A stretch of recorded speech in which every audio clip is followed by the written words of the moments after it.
Good morning.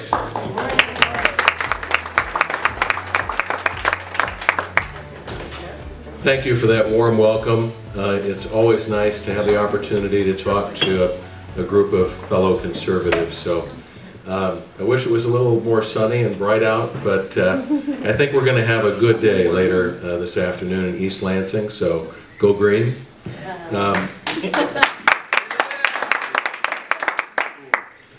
Some of you know me. I have not had the privilege to meet many of you, so when Norm invited me to speak, he asked me to talk a little bit about the role of the Michigan Chamber in the legislative and political process. I've been asked to speak about how is it that we identify those candidates we support and what does that mean. I was also asked to touch just briefly on the constitutional and ethical responsibilities of lawmakers, but I know you have a longer session on that. So I'll just share some thoughts with you as a former legislative staff member and as someone who continues to be involved in the legislative and the political process. I want to take just a moment so you know a little bit about me. I was born in Pontiac, Illinois, about 100 miles south of Chicago.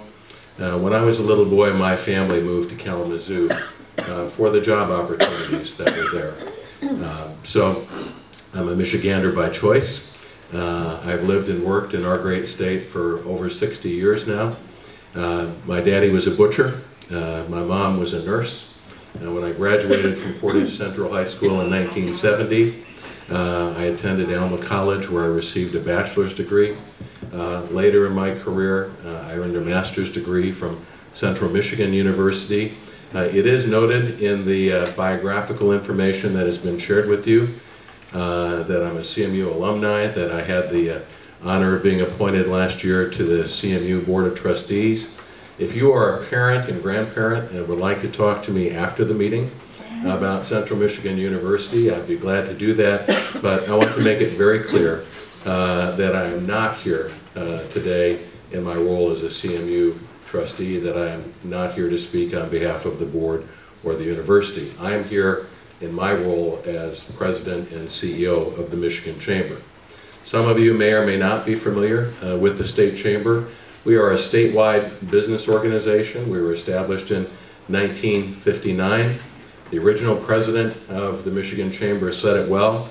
There's only one reason for a chamber to exist, and that is leadership. It's my responsibility to lead an organization that is an advocate for Michigan's job providers. We represent today about 6,800 companies of every size and type all across the state of Michigan. Small businesses, medium-sized companies, major corporations, companies in manufacturing, retailing, wholesaling. Our membership is a really good cross-section of the business community.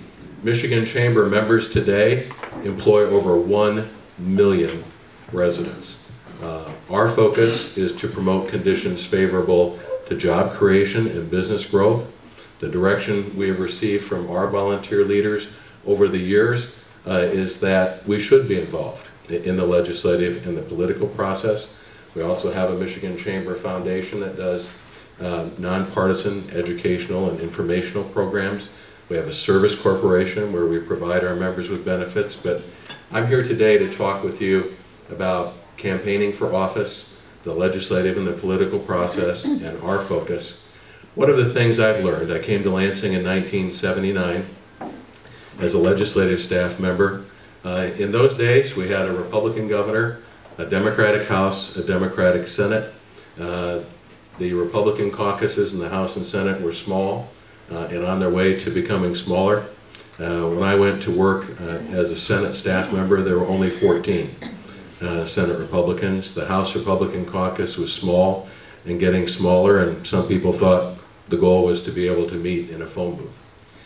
I came to Lansing at a time when it was not popular to be a conservative, and it was a career-ending decision sometimes to be a Republican. You could count on one hand the number of association executives or lobbyists that would publicly admit that they're Republicans. I've been involved in the legislative and the political process. I'm married. I have 3 children and 3 grandchildren. It's just been a great privilege to represent Michigan's job providers. Our job is to fight for the home team, to make sure that we have the best possible opportunities for our families and friends to go to work. When I started work at the Michigan Chamber in May of '81, some of you may recall that we were in the middle of back-to-back recessions. We had the worst business climate in the country, and the most popular bumper sticker at the time was, "Will the last person leaving Michigan turn out the lights?" And we came really close to that happening. What did we learn from some of those early experiences in a very difficult and very challenging legislative and political environment? As many of you know, if you're involved in local government, often in government, the most important decision is who decides. I learned as a lobbyist that you can talk to a newly elected lawmaker for, 2 or 3 minutes about an economic or business climate issue, and you recognize pretty quickly if you're talking with someone who has signed both the front and the back of a check, or if you're talking to someone and all they know, even though they might be very nice people, about a business climate issue is what they read in a briefing paper prepared by a staff member. What have we learned about the legislative and the political process?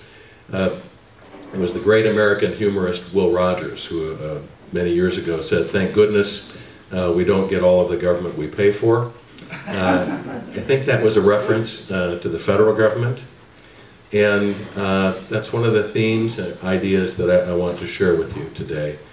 As I talk with job providers across the state, small business owners, managers of mid-sized companies, corporate executives leading larger organizations, there's a tremendous sense of optimism about our state's future, that Michigan is moving in the right direction. You know at home, in your family, in your church, in your school, and in your community, leadership matters. You know how important it is to do the right thing at the right time and in the right way. And so at the Michigan Chamber, we're member-driven, we're policy-focused. Our legislative priorities are set by the job providers that choose to become members of the Michigan Chamber. At the State Chamber, we're part of the Chamber Federation. We are a member of the U.S. Chamber, but the U.S. Chamber is a separate and independent organization. We don't tell them what to do. They don't tell us what to do. Your local chamber is a separate and independent organization. It's really sort of a very loose-knit federation. And again, we don't tell local chambers what to do. They don't tell us what to do. But like many of you, we understand the value of teamwork and cooperation and partnerships. When I went to work for the Michigan Chamber in May of '81 as an entry-level lobbyist, some of the lessons I learned along the way is that not all Republicans are pro-business. Not all Democrats are anti-business. One of the things I've come to appreciate is that people of goodwill can look at complicated and controversial public policy issues and reach different conclusions. It is not helpful when we personalize policy differences. There are real and important differences between the Democratic Party and the Republican Party. At the Michigan Chamber, I've been privileged to lead a conservative organization.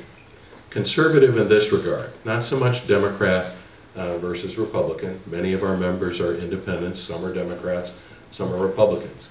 But at the Michigan Chamber, the core principles that guide us and motivate many of you are a belief in free enterprise, private property rights, personal responsibility, limited government. Limited government.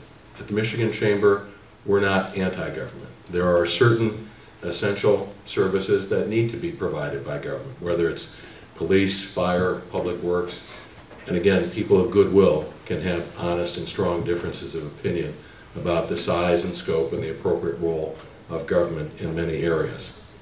We have been involved in the political process for over 30 years.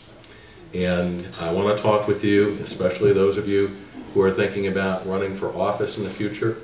I'm a person of faith, and my faith tells me that we are to use our words and our actions to lift up others. Conservative candidates win when we have a positive vision for Michigan's future. It's important that we're brutally frank with each other about the challenges that we face, but conservative candidates win when we talk about the issues, when as candidates we talk about our background and our experience and why you might be the best candidate to serve on your school board, on your city council, as a township trustee. We've really come to appreciate, and I want to encourage many of you, if you're not an elected official at the local level, that's a great training ground. One of the things we've come to appreciate is that it is local government where the rubber hits the road. Increasingly, because of the dysfunction in Washington, D.C., the important decisions that really impact on people and their lives and their families are increasingly made in Lansing and in your community. It is a great training ground. It is a great farm club for future leaders, both Democrat and Republican. And so that's a little bit about our philosophy. We are member-driven. We are policy-focused at the Michigan Chamber.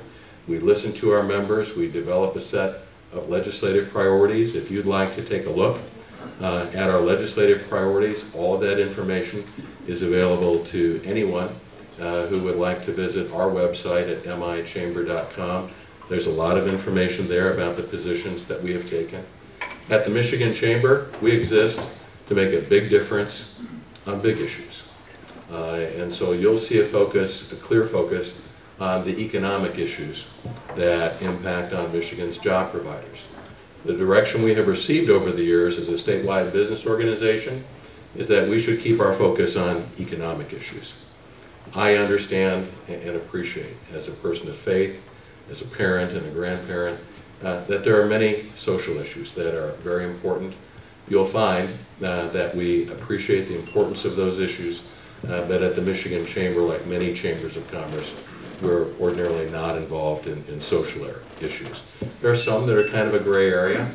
Sometimes people look at education and think about it in terms of college readiness or workforce development. Other times there are issues that deal more with personal and family matters. So that's just a little bit about the role of the Michigan Chamber.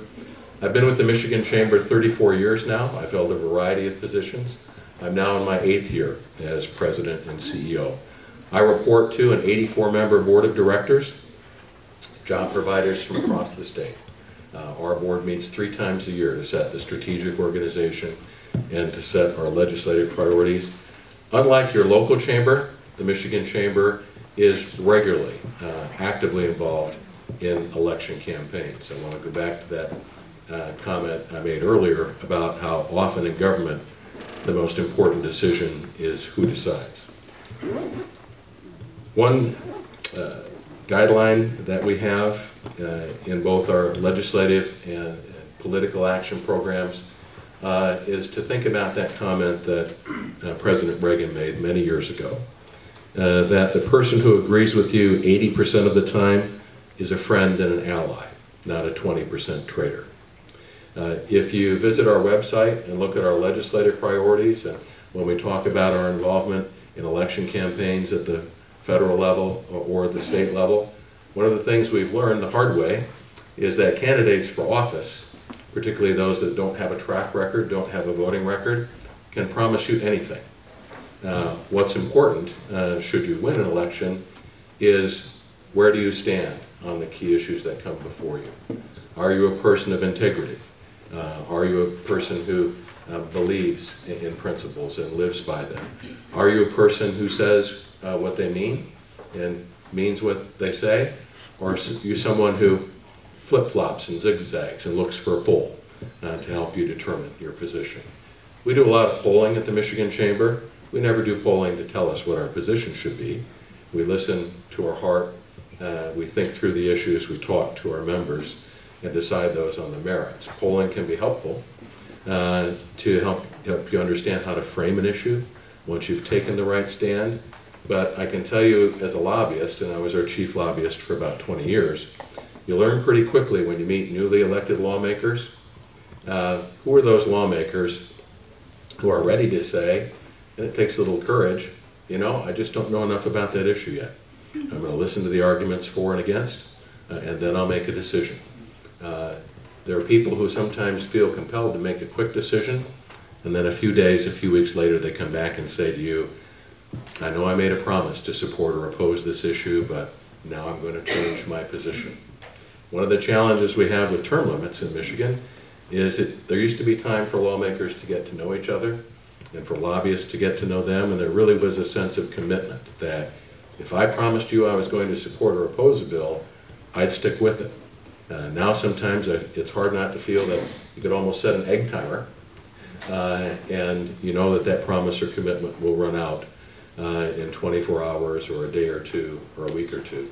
We respect people who say, you know, I don't know, I haven't decided, come provide me with more information, come back to me. At the Michigan Chamber, we rely on the congressional voting record prepared by the U.S. Chamber to help us evaluate candidates for office, especially incumbents. We look at the voting record. Not what did you say, but what did you do when it came time to vote yes or no. At the Michigan Chamber, once someone is elected to the State House or the Michigan Senate, we evaluate them really solely on the basis of where do they stand on the key issues that come before the legislature. If you are an incumbent lawmaker in the House or Senate and you're running for re-election to the same position, if you have supported our members on their legislative priorities 75% of the time, you are eligible to receive an earned endorsement, unless you have done something illegal or unethical or improper. We almost always grant those. Between 50 and 74%, we may or may not offer a criteria endorsement. Our view at the Michigan Chamber is if you're a member of Congress or a member of the legislature and you can't support Michigan's job providers at least 50% of the time, we're probably better off if you don't show up, or if we help you change careers, which we do occasionally. So we play hard, we play to win. We work not to personalize policy differences. For over the past 30 years, when we look at an open seat or a primary for the State House or the Michigan Senate, and again, 90% of our focus is on Michigan and state government. Our rule of thumb is this, and we've asked the same two questions of ourselves for over 30 years. First, is there a clear difference between the candidates? Yes or no? If the answer is yes, then we go on to the second question. Can we make a difference? Can the Michigan Chamber play a significant, a positive, a constructive role in that election campaign? That two-step question then opens the door to looking more closely at a race and at the candidates. And so if you're a candidate for the State House or the Michigan Senate, you're going to receive from the Michigan Chamber, should you file for office, a candidate questionnaire. I brought the candidate questionnaire that we used most recently to evaluate candidates for the State House in the 80th and the 82nd District. And this questionnaire is fairly typical of the ones that we have used in the past and will use in the future. There are 26 questions in this questionnaire. The first 5 or 6 questions are about you and your campaign. Do you have a campaign manager? What is your campaign plan?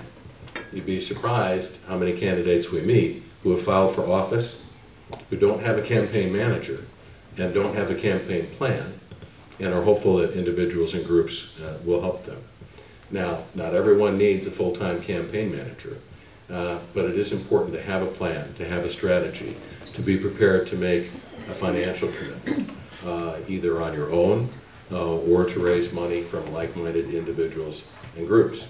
Campaigns for the State House and for the Michigan Senate are expensive endeavors, and you need to be realistic as you go into that. Most of the rest of the questionnaire, though, are yes or no, support or oppose questions. Where do you stand on the economic issues that are important to Michigan's job providers? If a bill was introduced in the House or the Senate to repeal right to work, would you support or oppose that legislation? At the Michigan Chamber, we were proud to work with many of you and many other groups to make Michigan a right-to-work state. That was a tremendous breakthrough.